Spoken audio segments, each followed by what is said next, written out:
সবুজ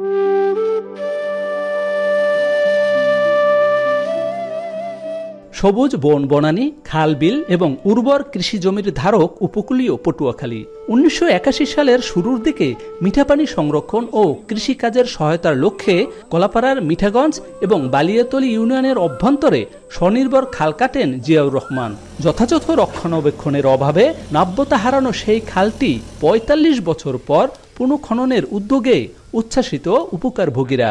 তাদের প্রত্যাশা আংশিক নয়, পুরো ৫.৫ কিলোমিটার খালটি খনন করা হোক।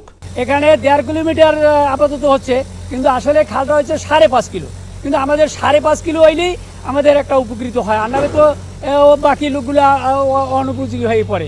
পূর্ণ খালটি যদি খনন করা হয় তাহলে এই দেশের মানুষের সবারই উপকার হবে।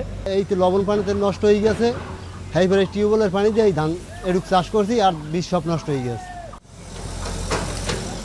১০ ফুট গভীরতা ও ৮০ ফুট প্রশস্ততা নিয়ে মাত্র ১.৫ কিলোমিটার লক্ষ্যমাত্রা ধরে খালটি কাটার কাজ শুরু হয়েছে। প্রথম ধাপে বরাদ্দ দেওয়া হয়েছে ১,৩৯,০০,০০০ টাকা। মিঠা পানি সংরক্ষণের মাধ্যমে কৃষি বিপ্লবের জন্যই সহস্রাধিক একর কৃষি জমির শেষ ব্যবস্থা নিশ্চিত করা সহ এলাকাবাসীর বিভিন্ন কাজের উদ্দেশ্যে এই খালটি কাটা হচ্ছে। খননের পুরো বরাদ্দ নিশ্চিত হলে সম্পূর্ণ খাল খননের প্রত্যাশা কর্তৃপক্ষের। আমার দীর্ঘ বিশ্বাস, এই ৫.৫ কিলোমিটার খাল যদি পুনর্খনন হয় যথাযথভাবে, সেক্ষেত্রে আমাদের এই খালের উভয় পাশে যে ১ থেকে ১,৫০০ একর জমি রয়েছে, যেটি মাত্র ২টি ফসল হয়, সেক্ষেত্রে এটি ৩টি থেকে ৪টি ফসল করা সম্ভব। ৪.৫০০ কিলোমিটার দৈর্ঘ্য খনন করার কথা ছিল, তবে বর্তমান যে বরাদ্দ দিয়েছে প্রাথমিক স্টেজে, আমরা সেই বরাদ্দ অনুপাতে আমরা ১.৪৫ মিটার আমরা করতে পারছি, মানে ১.৫ কিলোর কাছাকাছি খনন করতে পারবো বলে আশা করি। বর্তমানে আমরা যে বরাদ্দ পাচ্ছি ১,৩৯,০০,০০০ টাকা সরকার এই অর্থ বছর বরাদ্দ করেছে। আমরা ১.৫ কিলোমিটার খনন করব, বাকিটা ক্রমান্বয়ে আমরা খনন করব।